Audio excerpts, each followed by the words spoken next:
창세기 32장 1절에서 12절. 야곱이 길을 가는데 하나님의 사자들이 그를 만난지라. 야곱이 그들을 볼 때에 이르기를 이는 하나님의 군대라 하고 그 땅 이름을 마하나임이라 하였더라. 야곱이 세일 땅 에돔들에 있는 형 에서에게로 자기보다 앞서 사자들을 보내며 그들에게 명령하여 이르되 너희는 내 주 에서에게 이같이 말하라. 주의 종 야곱이 이같이 말하기를 내가 라반과 함께 거류하며 지금까지 머물러 있었사오며 내게 소와 나귀와 양떼와 노비가 있으므로 사람을 보내어 내 주께 알리고 내 주께 은혜 받기를 원하나이다 하라 하였더니 사자들이 야곱에게 돌아와 이르되 우리가 주인의 형 에서에게 이른즉 그가 400명을 거느리고 주인을 만나려고 오더이다. 야곱이 심히 두렵고 답답하여 자기와 함께한 동행자와 양과 소와 낙타를 두 떼로 나누고 이르되 에서가 와서 한 떼를 치면 남은 한 떼는 피하리라 하고 야곱이 또 이르되 내 조부 아브라함의 하나님 내 아버지 이삭의 하나님 여호와여 주께서 전에 내게 명령하시기를 내 고향 내 족속에게로 돌아가라 내가 내게 은혜를 베푸리라 하셨나이다. 나는 주께서 주의 종에게 베푸신 모든 은총과 모든 진실하심을 조금도 감당할 수 없사오나 내가 내 지팡이만 가지고 이 요단을 건넜더니 지금은 두 때나 이루었나이다. 내가 주께 간구하오니 내 형의 손에서 에서의 손에서 나를 건져내시옵소서. 내가 그를 두려워함은 그가 와서 나와 내 처자들을 칠까 겁이 나기 때문이이다. 주께서 말씀하시기를 내가 반드시 내게 은혜를 베풀어 내 씨로 바다에 셀 수 없는 모래와 같이 많게 하리라 하셨나이다.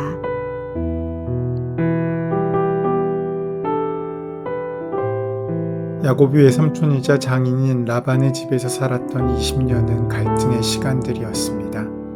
그는 가까스로 외삼촌의 집에서 도망쳐 나오다시피 나왔습니다. 그러나 라반에게 추적을 당해서 그와 다시 만나는 난처한 상황이 되었습니다. 이 와중에 라반은 야곱을 해치려고 했습니다. 하지만 하나님께서는 야곱을 사랑하셨기 때문에 이 상황에 개입하셨고 덕분에 야곱은 어려움을 모면했습니다.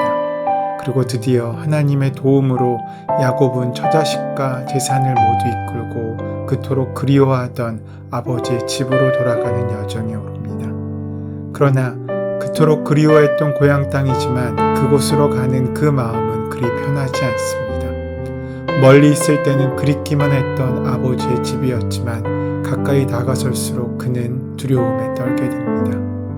그것은 형 에서와의 갈등이 아직 남아있었기 때문입니다. 그 두려움과 미움의 관계를 해결하기 전에 야곱의 마음에는 평안이 있을 수 없었습니다. 퇴로가 막혀버린 상태에서 이제 진로를 선택해야 할 수밖에 없던 상황, 이것이 지금 야곱의 입장이었습니다. 20년을 넘게 머물렀던 하란으로 돌아갈 수 없는 노릇입니다.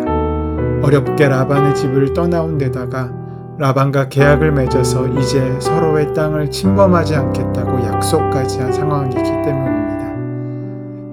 그렇게 결별한 장인과 처남들이 그것을 허락할 리가 없기 때문입니다. 그렇다고 가나안 땅으로 들어가는 것도 쉽지 않습니다. 하나님께서는 야곱에게 아버지의 집으로 돌아가라는 명령을 내리셨지만 아직 야곱에게 문제는 끝나지 않았습니다. 그곳에는 무서운 형 에서가 야곱을 기다리고 있었기 때문입니다. 20년 전 에서의 그 살기등등한 마지막 눈빛이 야곱의 기억 속에 남아 있습니다. 야곱의 고민은 깊어져만 갑니다.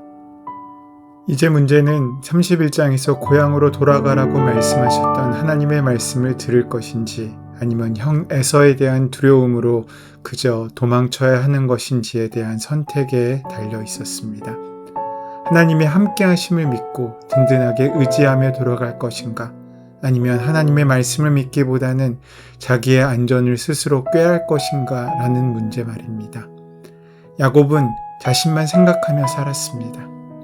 그런데 그가 원하는 것을 얻었음에도 불구하고 그의 삶에는 여전히 갈등이 많습니다. 이 갈등을 해결하지 않으면 결코 행복할 수 없었습니다. 인간관계의 갈등을 가지고는 돈도 명예도 소용이 없습니다. 사람과 사람 사이의 문제가 해결되지 않으면 아무리 많은 것을 갖고 있다고 할지라도 소용이 없는 것입니다. 하나님께서는 언제나 야곱보다 한 걸음 앞서 가십니다. 야곱이 하나님을 사랑하는 것보다 하나님이 야곱을 더 사랑하셨습니다. 야곱이 썩 잘한 일도 없고 야곱이 하나님의 마음에 들게 처신한 것도 아닌데 하나님은 그런 야곱을 사랑하십니다. 야곱이 위기에 처했을 때도 라반의 꿈에 나타나셔서 도우셨습니다. 그리고 에서를 만나러 가는 야곱의 두려움을 아시기에 미리 천사를 보내어 동행하게 하셨습니다. 하나님은 이미 야곱과 함께 하신다는 증거로 하나님의 군대를 보여주셨습니다. 야곱은 하나님의 군대를 만났는데 너무나 인상적인 만남이어서 그곳의 이름을 마하나임이라고 불렀습니다. 마하나임은 하나님의 큰 무리라는 뜻입니다. 천사들은 야곱과 하나님의 약속대로 고향에 갈 때까지 야곱과 동행했습니다.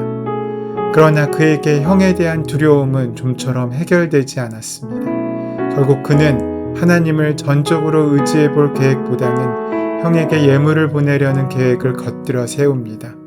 그래도 안심이 되지 않았던지 날이 새며 기도했습니다. 천사도 이기지 못할 만큼 집요하게 기도합니다. 그는 20년 전 루스 땅에서 만난 베델의 하나님을 기억했어야 했습니다. 그리고 며칠 전 이곳을 떠나서 내 출생지로 돌아가라는 하나님의 말씀을 전적으로 믿고 신뢰해야 했습니다. 외삼촌 라반과의 갈등을 해결해 주셨듯이 형과의 갈등도 그 하나님께서 풀어주실 것이라는 믿음이 필요한 것이었습니다. 하지만 야곱은 아직 성숙한 믿음의 태도를 갖지 못했습니다. 라반의 집에서 도망한 지 10여일째 하나님의 도움으로 라반과 적절한 화해한 야곱이 고향을 향해 발길을 돌아놓는 바로 그때 하나님은 이미 그와 함께 하셨고 직접 약속을 확인하시며 또 하나님의 군대를 보내어 그에게 함께하고 있으신 사실을 그 마음과 그 눈으로 볼 수 있게 하셨습니다. 그러나 이러한 하나님의 사랑과 하나님의 약속에도 불구하고 야곱은 여전히 불안했습니다. 그래서 그는 하나님을 의지하기에 앞서 자신의 생각에 가장 옳은 길을 선택한 것입니다. 세일 땅의 에돔들에 있는 형 에서에게 사자를 먼저 보낸 것입니다. 그런데 이러한 야곱의 노력에도 불구하고 들려오는 소식은 야곱을 더욱 불안하게 만들었습니다. 사자가 돌아와 보고합니다. 우리가 주인의 형 에서에게 이른즉 그가 400인을 거느리고 주인을 만나러 오더이다. 400명이 함께 온다는 말에 야곱은 심히 두렵고 답답하지 않을 수 없었습니다. 그의 형 에서가 누구입니까? 사냥에 능한 사람이지 않습니까? 그가 혼자 온다고 해도 야곱은 감당할 수 없을 것인데 400명이나 되는 군대를 거느렸다니 그것도 기다리는 것이 아니라 지금 이쪽으로 오고 있는 중이라니 야곱의 가슴은 철렁 내려앉았을 것입니다. 그는 급하게 생각이 떠오르는 대로 행합니다. 그것은 자기와 함께한 종자와 양과 소와 약대를 두 떼로 나누어 놓은 것이었습니다. 그러고는 말합니다. 에서가 와서 한 떼를 치면 남은 한 떼는 피하리라. 아직 문제는 나타나지도 않았는데 먼저 도망칠 궁리를 하고 있는 것입니다. 하나님께서는 야곱에게 고향으로 돌아가라고 말씀하셨습니다. 하나님이 지켜주실 터니 가나안 땅으로 돌아가라는 말씀입니다. 그리고 함께 하시겠다는 약속의 의미로 하나님의 군대를 보여주셨습니다. 야곱은 이 놀라운 광경을 직접 보고 감사하는 마음으로 그곳의 이름도 마하나임이라고 바꾸었습니다. 자신과 함께하는 하나님의 군대를 직접 보았다면 에서와 함께하는 400명의 군대들을 다르게 해석해야 되지 않겠습니까? 하지만 야곱은 하나님의 군대를 의지하지 못하고 자신의 생각대로 일을 처리하고 맙니다. 에서가 자기를 치러 오는 줄 알고 심히 두렵고 답답해하고 있는 것입니다. 그를 지키는 하나님의 군대는 그에게 별 도움이 되지 않았습니다. 야곱이 고향으로 돌아가란 하나님의 말씀을 의지하여 하나님의 함께 하심을 믿었다면 어땠겠습니까?